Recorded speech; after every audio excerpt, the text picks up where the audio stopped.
Salut tout le monde, j'espère que ça va. Donc aujourd'hui, nouvelle vidéo zapping. Aujourd'hui les amis, on retourne sur X, se regarder énormément de posts et j'en ai vraiment beaucoup, plus d'une quinzaine.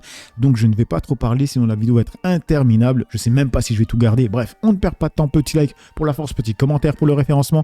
Let's go, on commence avec la première séquence qui nous vient de 75 secondes.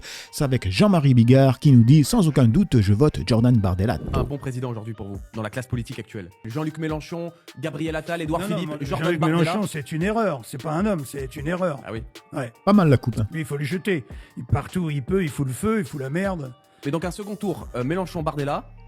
Ah bah, Vous votez qui? sans aucun doute, je vote Jordan Bardella, bien sûr. Et d'ailleurs, t'as vu, beaucoup, j'admire avec quelle élégance tous les hommes politiques commencent à se rapprocher de ce Rassemblement national qui redevient tout à fait légitime, si tu veux. Vous pourriez voter pour eux. Et que, oui, je pourrais voter. revoter, C'est-à-dire, sa fille a tellement Revoter. fait de choses Pas revoter, mon cul. Bref, tu fais ce que tu veux. Et on enchaîne avec ce post de LC qui a marqué « Je travaille 240 heures par semaine pour 0 €. Un patron de TPE sur 2 gagne un salaire inférieur au SMIC. » Du coup, il y a le fact-checking de X, juste en dessous, qui dit « Il y a 24 heures par jour. » Il y a 7 jours par semaine, il n'y a donc que 24 x 7 égale 68 heures par semaine. Cette personne ne peut donc pas travailler 240 heures par semaine. Et en fait, quand j'ai vu ça, je me suis dit, mais pourquoi LC n'efface pas ce tweet ? Parce qu'ils sont trompés, tu vois, peut-être que, je sais pas qu'est-ce qu'il voulait dire. Mais en fait, c'est réel, cette femme a vraiment dit ça. Il reste beaucoup d'aventuriers comme Lydia. Elle vient de créer son entreprise de loisirs en Bourgogne. Je me dis que je suis la personne la moins payée de France. Je travaille 240 heures par semaine pour 0 €. Après, je sais pas, peut-être qu'elle a dit ça sur le ton de l'humour, toi. Mais en tout cas, elle a vraiment dit ça. Et on enchaîne avec ce post de l'Angle Actu. Et là, on va parler encore DLR. Oui, les amis, parce que ce parti, c'est vraiment une blague. C'est Sauce Park. Ça ne s'arrête pas. Donc, on va récapituler. Il y avait la mère Jeanne d'Auxerre qui avait dit en direct, qui avait remercié en direct les Français pour leur argent, pour qu'elle soit bien sapée. Deuxièmement, il y a une personne OLR qui a été retrouvée morte dans une soirée chemsex. Troisièmement, une personne OLR qui a été victime de chantage parce qu'ils ont fait fuiter une vidéo de lui, qui se tapait des mecs, après il fait ce qu'il veut. Quatrièmement, des histoires de détournement de fonds. Maintenant, il y a ça, donc le maire de Nice, Christian Estrosi, refuse de publier ses notes de frais, estimant que les Français n'ont pas à savoir comment leurs impôts sont dépensés par les élus. Du coup, il y a une personne qui a demandé à Grok, c'est une blague. Non, ce n'est pas une blague. Selon France Info et Transparence Citoyenne, Christian Estrosi refuse de publier ses notes de frais et un contentieux est en cours devant le tribunal administratif de Nice. Quoi d'autre ? C'est pourtant obligatoire. En 2003, en effet, le Conseil d'État a définitivement tranché la question. Lire Maire Info, le 20 février 2023, les notes de frais d'un maire sont des documents administratifs qui doivent donc être transmis à toute personne qui en font la demande. On enchaîne avec ce post de Citizen Media, c'est encore avec les LR, donc c'est marqué Flash Info. Une vidéo refait surface d'un débat tendu entre Jeanne d'Auxerre, encore elle, LR, et Catherine Lécurier, LR. Sinon, nous émettons un avis défavorable. Alors, je ne comprends pas bien pourquoi vous me demandez de retirer mon vœu. Parce qu'il n'apporte rien, chère madame. La réponse vous est donnée. Mais alors, attendez, est-ce que vous l'avez lu ? Je vous demande juste que nous soyons tenus informés du calendrier. Est-ce que vous avez ouvert vos oreilles et écoutez ce que je vous ai dit ? On peut la couper ? Vous voyez bien que les Vous n'avez pas à me couper. Bah si, je vais pas me couper. S'il vous plaît. Votre question n'a pas de rapport direct avec cette résolution, donc je ne répondrai pas.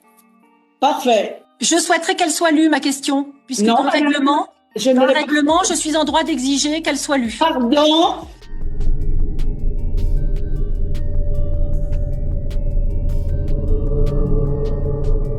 Monsieur Jean-Luc Article Martin, 26. ça vous apporter la réponse, autrement vous... Je demande à ce que ma question soit lue. Merci. Elle coupe la parole, elle prend la parole, elle gère le conseil d'arrondissement. Moi, je m'abstiens parce que c'est pas clair du tout, votre explication. Donc, qui est pour ? Qui est pour quoi ? Qui est pour le retrait. Enfin, c'est-à-dire que là, on vient de voter contre. Contre. Qui est pour ? Qui est contre ? Vous répondre, nous, donc on avait appelé voter contre. Du coup, ça dit quoi dans les commentaires ? Mais qui vote pour ces gens-là surtout ?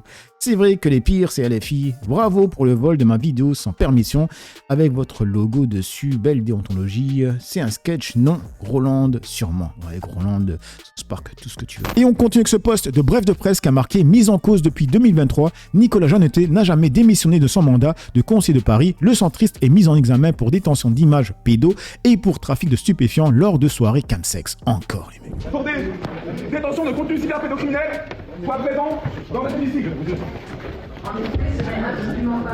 Au milieu des débats déjà agités sur les indemnités des élus, un événement est venu perturber le Conseil de Paris ce mercredi 9 octobre. L'association Move Enfants, engagée dans la lutte contre les violences faites aux plus jeunes, s'est introduite dans l'hémicycle, brandissant des banderoles et interpellant Anne Hidalgo sur la présence d'un élu centriste, toujours en exercice, Nicolas Jeanneté. Ah oui.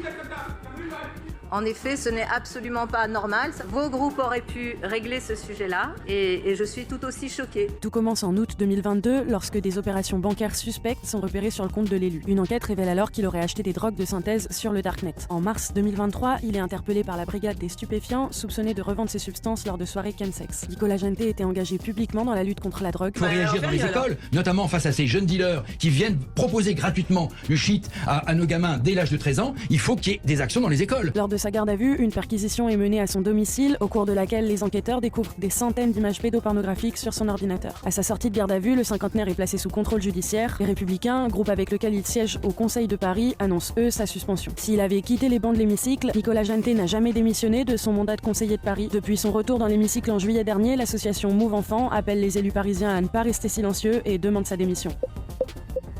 Franchement, les mecs, la politique, c'est vraiment la rue. Entre les soirées camsex, le détournement de fonds, la drogue et les pédos, il y a tout. Salade, tomate, oignon, c'est une singerie. Du coup, on continue avec le poste d'Impact, c'est marqué Flash, l'argent public des Français pour se faire une petite beauté. La maire d'Aix-en-Provence, Sophie Joissain, UDI, a fait passer 75 € de fossiles en note de frais un 31 décembre. Pourquoi pas? Pourquoi pas? Du coup, on passe sur le poste de Marcel, c'est marqué « Mais qu'elle est mauvaise ». Vous dites, il ne faut pas s'interdire de revenir sur la réforme des retraites. C'est le terme que j'ai entendu. Je ne comprends pas, dès lors, que par 3 fois, au Parlement, les macronistes aient empêché qu'on examine et qu'on vote sur ce texte. Il y a une majorité dans le pays contre la réforme. Il y a une majorité de députés contre cette réforme.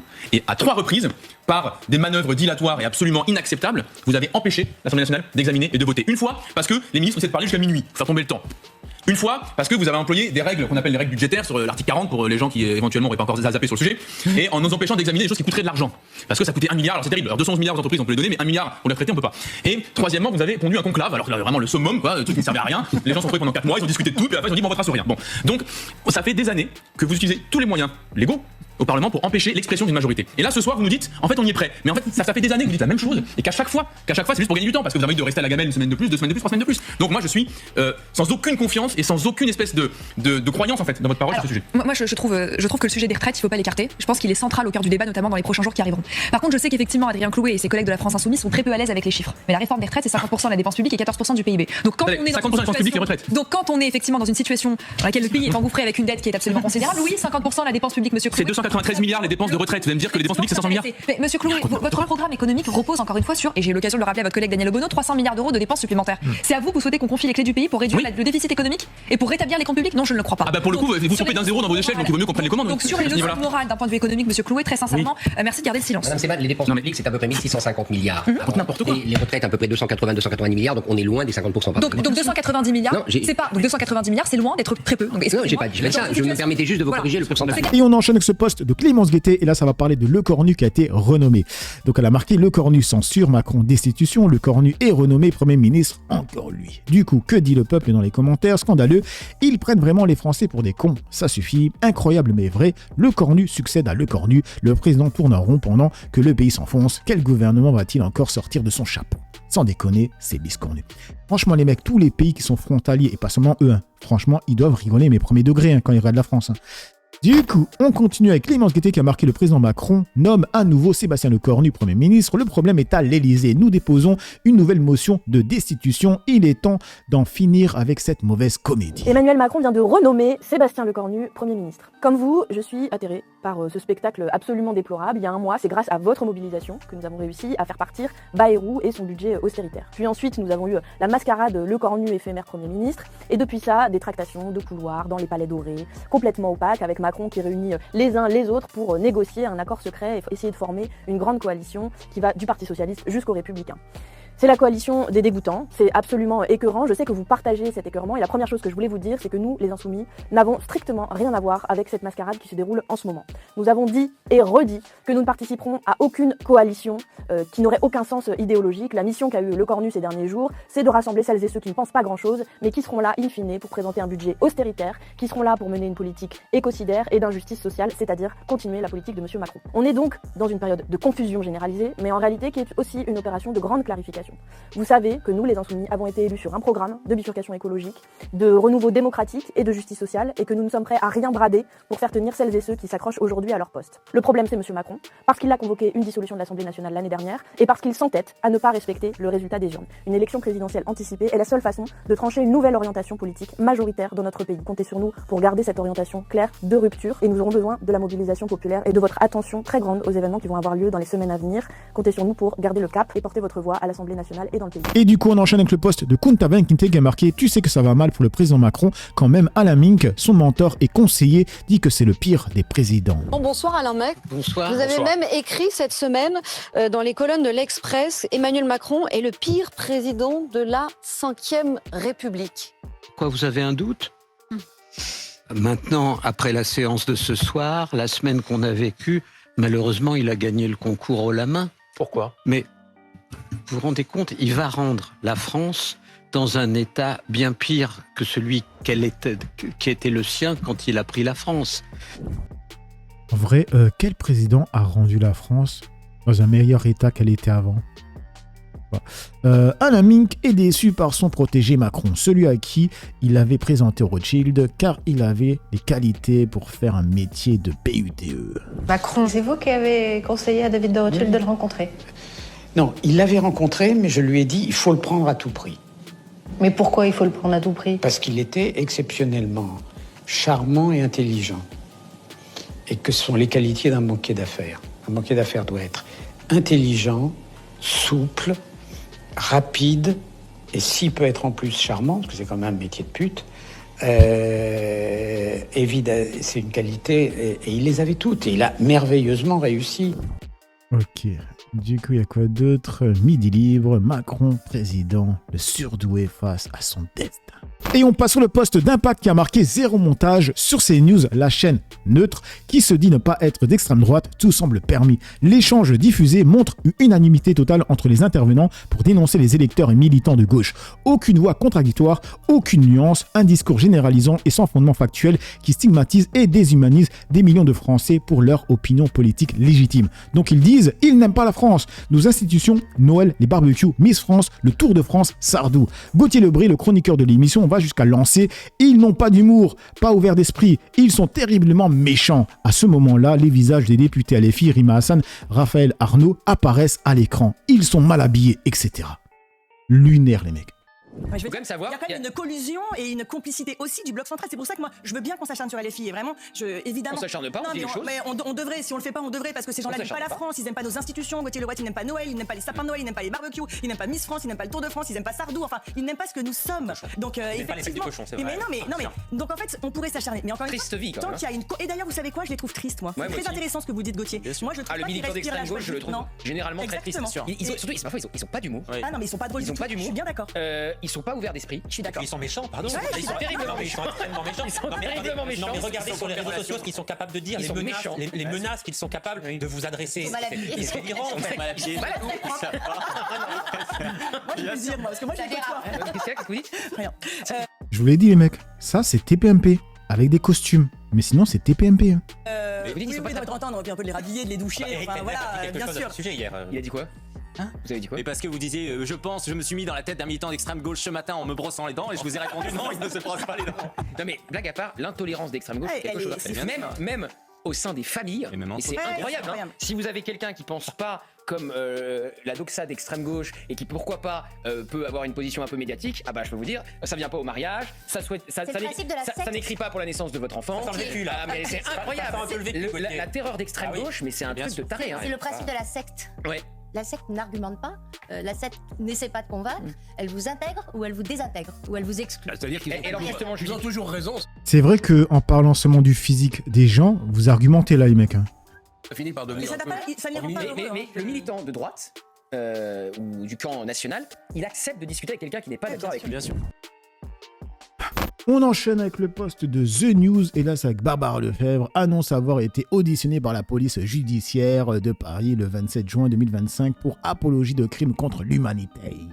Pour l'instant, la justice avance lentement. Elle a avancé vis-à-vis de certains influenceurs plus ou moins anonymes sur les réseaux sociaux qui ont tenu des propos inadmissibles. Certains ont été condamnés assez lourdement. En revanche, tous nos élus, toutes nos figures publiques insoumises qui ont dit les pires horreurs sur Israël depuis le 7 octobre et qui se sont vautrés dans le négationnisme pur et simple, eux ne sont pas inquiétés par la justice. Et je terminerai en vous disant que demain... Non, là tu termines pas. Là tu donnes un exemple parce que tu as insinué que chez LFI, ils ont dit les pires horreurs qui étaient condamnables et que la justice n'a rien fait. À ce moment-là, tu donnes au moins un exemple, meuf. Parce que sinon, c'est de la diffamation. Parce que tu es en train d'insinuer que chez LFI, ils sont au-dessus des lois sinon. Parce que s'ils ont vraiment dit des horreurs qui sont condamnables et que la loi n'a rien fait, c'est que tu insinues qu'ils sont au-dessus des lois. D'accord ? Donc là, ça serait bien de donner un exemple. Sinon, c'est de la diffamation, je trouve. À 15h, moi, je serai auditionné par la police judiciaire à Paris. Parce que j'ai dit sur I24, dans les grandes gueules Moyen-Orient, que je soutenais, c'était le jour du retour des Bibas, donc j'étais, il faut dire, particulièrement, on va dire, énervée, parce que j'ai l'émotion nerveuse. Voilà, elle est en train de dire qu'elle a l'émotion nerveuse et c'est pour ça qu'elle a dit ces choses-là. Donc en soi, moi ce que je comprends, ça voudrait dire qu'elle ne les pensait pas vraiment quand on dit ça. J'ai dit que je soutenais le plan Trump et que ce qu'il fallait, c'était... Voilà, quand quelqu'un vient chez vous et vous dit « Ouais, j'étais un peu énervé quand j'ai dit ça », ça veut dire tout simplement que je le pensais pas vraiment. On est d'accord. Faire en sorte qu'une grande partie des Palestiniens civils qui ont participé aux exactions du 7 octobre soient également sanctionnés autant que le Hamas le sera et que une de ces sanctions... En tout cas, les gens, ils valident ça. Qu'ils ne restent pas à Gaza et qu'ils aillent s'installer ailleurs, qu'ils soient installés ailleurs ou qu'ils aillent s'installer ailleurs. D'ailleurs, aujourd'hui... C'est une dinguerie ce qu'elle dit. Moi, je m'en remets toujours pas de ça. Les gens qui disent ça, tu vois, genre que les Gazaouis aillent ailleurs. En fait, il faut comprendre que c'est comme si quelqu'un dirait, je sais pas moi, les Marseillais, allez ailleurs. Vous êtes Marseillais, mais vous allez aller ailleurs, tu vois, tout simplement. C'est une folie. On apprend que... Et elle te le dit dans le plus grand des calmes. Genre, c'est normal, tu vois, de dire à une population qui vient de cet endroit d'aller ailleurs, en fait. La moitié au moins des Gazaouis aspirent à vivre ailleurs et on peut les comprendre, qui voudraient vivre dans un territoire dévasté ou d'ailleurs... Qui a dévasté ce territoire ? Qui a dévasté ce territoire ? Ils doivent avoir eux-mêmes de très mauvais souvenirs puisqu'ils y ont élu démocratiquement un régime totalitaire qui les a oppressés pendant pratiquement 20 ans. Eh bien, c'est moi, demain, qui serai auditionné en audition libre, seulement 3 mois après avoir tenu les propos que j'ai tenus et que j'assume et que j'ai répétés et que je... Voilà, elle assume et qu'elle a répété. Donc, en fait, quand elle nous dit que c'est parce qu'elle est nerveuse ou je ne sais quoi, je sais pas comment elle le formule, tu vois, qu'elle a dit ça, c'est pas qu'elle le pensait pas vraiment. C'est peut-être qu'elle était énervée, mais elle le pense vraiment de toute façon. C'est une folie. Donc c'est quoi son excuse de « ouais, je suis un peu nerveuse », tu vois ? Continuerai d'assumer. Vous voyez, pour moi, qui suis aussi une personnalité publique, même si je suis pas une élue de la République, je me suis exprimée publiquement, j'ai réitéré mes propos. Moi, je suis auditionnée au bout de 3 mois, quand eux attendent toujours paisiblement et continuent à toucher leurs émoluments de députés de la République. Donc vous voyez, la justice, on attend qu'elle passe.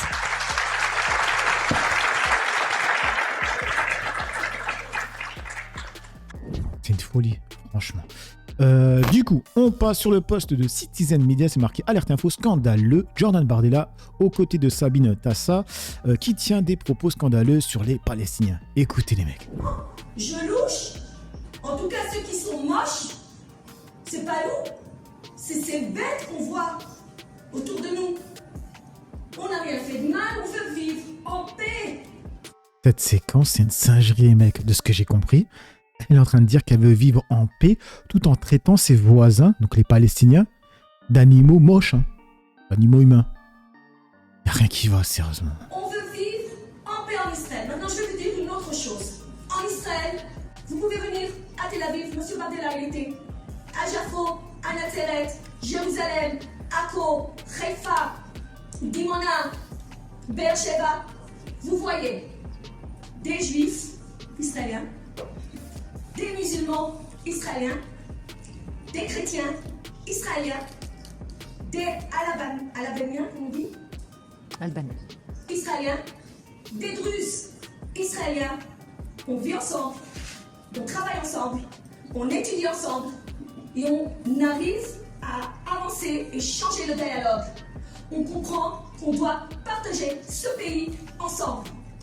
Venez voir en Israël les femmes, musulmans, bédouines, peu importe, elles étudient à l'université, elles ont des diplômes aujourd'hui. Et je sais qu'il y a des gens ici qui croient que je dis des blablabla et qu'on tue des enfants innocents à Gaza. On tue pas des enfants innocents à Gaza.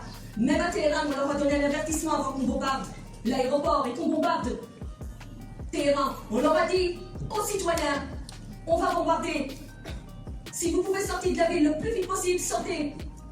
Israël, toujours dans des avertissements avant de bombarder. Que ce soit Rafia, que ce soit Gaza, le centre de Gaza, Sajaïa, Betlaïa. On aurait pu bombarder Gaza le 7 et le 8 octobre. On a attendu avant d'attaquer. On se défend. On a le droit de se défendre. Mais moi, ce peuple, c'est fini. Je veux plus entendre parler. Moi, j'ai l'impression que Bardella, il est pas à l'aise. Autant il doit être avec eux, tu vois, mais là, il est pas à l'aise de la façon qu'elle parle. Et la personne qui filme, là, franchement, c'est pas cadré. Que le monde comprenne la situation d'Israël. Du coup, il y a une personne qui a répondu. C'était où? C'était là. Ce n'est pas la première fois. Ouais, elle avait dit ça. Mais moi, je vous dis, comme israélienne, je suis israélienne, faut pas sortir de Gaza. Faut pas arrêter. Il faut les bombarder. Il faut les arrêter. Il faut les effacer. C'est vrai. Oui, ensuite, il y a une situation qui est une situation humanitaire aussi qui doit être prise en compte. Et le chemin de la paix. Et la France a toujours eu cette même position. Hein. C'est le chemin de la paix à deux États. Combien de temps ça prendra? Combien de temps? De la paix et de la sécurité. Entre la Palestine et Israël. Mais non, bien sûr, il n'y a pas de paix. Non, il n'y a pas de paix. Il n'y a pas de paix. Quand j'entends ce mot-là, paix, je commence vraiment à... Oui, bien sûr. Alors écoutez-moi bien. Tous ces gens-là, les naïfs ou alors je sais pas quoi, pro-Palestine, qui veulent la paix, qui veulent la vie d'avis, il faut qu'ils se réveillent. Ok? Vous savez, quand un lion, il se fait attaquer, il réagit pas tout de suite. Il prépare ses pas. Tout doucement. Mais quand le lion, il attaque, il s'arrête pas au milieu.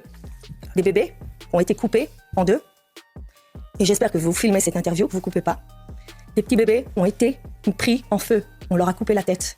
Il suffit d'entendre quelques-uns qui m'interviewent. Écoutez, moi, je sens que mon peuple, je sens que mon pays que je suis né en France et à Paris sont contre moi et mon peuple. Mais c'est incroyable. Non, c'est pas le cas, je vous assure. Moi, je suis là pour parler, pour raconter la vérité. Et tous ceux qui me regardent dans les yeux, qui me disent, c'est eux les victimes, c'est eux les pauvres, c'est eux et nous les capables, regardez-moi dans les yeux, je les arrête immédiatement. Je vous rejoins complètement sur la position qui est la vôtre. Et sinon, je vais dire un truc très rapidement, on va arrêter de tortiller du cul. Toutes les personnes qui sont d'accord avec ce que fait Israël là-bas en prenant des terres, les colons, tout ça. J'espère qu'en France, vous n'avez pas de terre, vous n'avez pas de biens, vous n'avez pas de maison. Sinon, demain, une personne qui va venir, qui va dire « Ouais, moi je suis un Gaulois, à l'époque, mes ancêtres vivaient ici, du coup ta maison c'est ma maison. » J'espère que tu vas lui donner ta maison sans rechigner, d'accord? Et j'irai même plus loin, je pense qu'on devrait arrêter avec le métier de notaire. Parce que quand le notaire note que c'est ton bien, en fait ça sert à rien, vu que demain n'importe qui peut venir et dire que c'est sa terre. Voilà, tout simplement les mecs. Hein. Bref, on enchaîne avec ce post de Marcel et c'est marqué « On n'entend pas souvent Olivier Besancenot, donc il ne faut pas en perdre une miette. » C'est pas moi qui vais défendre l'idée qu'il ne faudra pas dissoudre l'Assemblée nationale parce que de toute façon ils sont tous grillés et qu'il faudrait éventuellement y retourner. C'est pas moi qui vais défendre Emmanuel Macron. Mais quel est le problème? C'est qu'on a une gauche face à cette crise globale, je parle de ce camp-là en particulier, avec une qui a les yeux braqués sur Matignon et l'autre qui a les yeux braqués sur l'Élysée. Et ça, pour le coup, c'est s'empêcher de réfléchir au long terme. C'est pour ça que je resuggère, même si ça peut paraître un peu lointain, ça ne l'est pas tant que ça, quitte à repasser devant le suffrage, autant penser à par exemple quelque chose qui serait du domaine d'un processus constituant, d'une assemblée constituante, d'une convention démocratique, on l'appelle comme on veut, c'est-à-dire une assemblée, et là il y a des discussions à gauche parce que tout le monde ne met pas la même chose derrière, et c'est pas grave qu'on ne mette pas la même chose derrière, si tant est qu'on est capable d'en discuter. C'est une assemblée qui, d'après moi, doit s'auto-instituer le droit de pouvoir redéfinir toutes les règles démocratiques, et d'inventer autre chose, et d'en finir avec le cœur du problème, qui n'est pas simplement le président actuel, mais qui est quand même le présidentialisme, la Ve République. Et pourquoi je dis que c'est pas si lointain que ça? Pour les raisons qu'on évoquait tout à l'heure, c'est-à-dire que ça fait plus l'affaire non plus à droite. Et moi, ma crainte, c'est qu'un jour dans notre camp, on se retrouve le bec dans l'eau en disant bah tiens, tout à coup il y a la droite et la droite radicale qui est en train de nous pondre un nouveau scénario à la commission Debré à l'époque, c'est-à-dire une commission resserrée, restreinte pour fonder une nouvelle constitution qui sera encore plus autoritaire et encore plus dure. Et là, on va se regarder en disant tiens, on l'a pas vu venir. Ouais. Donc là, il y a quand même des espaces de discussion qui sont en effet pas que des mesurettes, c'est de repenser une démocratie qui fonctionnerait du bas vers le haut, c'est-à-dire tout ce qu'on peut pas décider en bas, et moi je pense quand même qu'en bas on pourrait décider au minimum 85% des choses qui nous concernent, là où on vit, où on travaille, bah, d'être capable d'inventer des assemblées où non mandataires, on puisse les contrôler. Et franchement, dans les nouvelles expériences générationnelles, la question démocratique, elle est omniprésente, donc c'est pas comme si on partait de rien. Ok les mecs, donc voilà pour cette petite vidéo zapping réaction, dites-moi ce que vous en pensez dans l'espace commentaire, dans la joie et la bonne humeur, sans insulte comme d'habitude. N'oubliez pas le petit like pour la force, petit commentaire pour le référencement. J'ai assez parlé pour le peu que j'ai parlé, à vous d'écrire. Ciao tout le monde.